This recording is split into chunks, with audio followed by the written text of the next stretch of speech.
Alam nyo ba na ang narcissist ay laging may backup relationship? Pag sinabi natin backup relationship, reserba. So kahit pakasal kayo, meron yan. Hindi yan mawawalan. Yun yung common, yun yung basic, yun yung fundamental ng narcissist. Lalo na kung jowa mo yan. So wala tayong tinutukoy o sinisingle out na gender dito. Malalaki, mababae ito. Parehas ito. Kaya kung may mga red flags kang nakita na mga narcissistic traits, ikaw ay dapat ay handa. Ikaw ay dapat ay aware na itong iyong kinakasama na may narcissistic traits, may katangian ng pagiging narcissist, ay merong backup plan yan. So may backup relationship yan. So ano yung evidence or yung patunay na ito ay totoo? Maraming mga narcissistic na relationship, ang resulta pagka sila ay naghiwalay, halimbawa ay naghiwalay ngayon, malalaman mo na narcissistic relationship yan kapag ka yung narcissist o yung nang iwan basically o yung iniwanan na narcissist ay nakahanap ng iba o may jowa na agad after 1 to 2 weeks.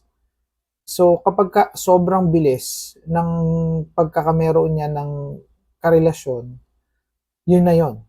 Basically, yun na yun.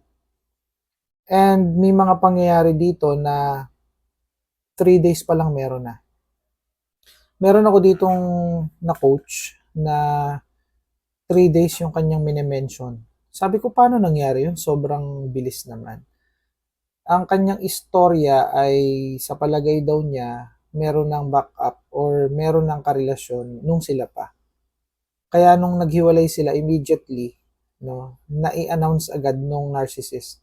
Ini-announce agad. Ganon kalupit 'yon. Ganon ka brutal 'yon. Okay, so yun yung evidence na nangyayari talaga ito and yun yung palatandaan na narcissistic relationship yun.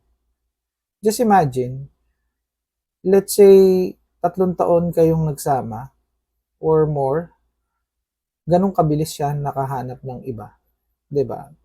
Ang normal relationship kasi pagka sila ay nag-break, hindi ganun kabilis eh.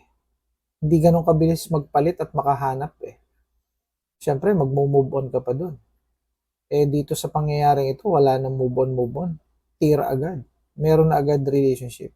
So, yan yung sinasabi nating backup relationship. So, the purpose or the objective of this content is for you to become aware and to become ready.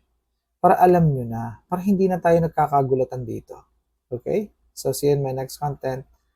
Bye for now.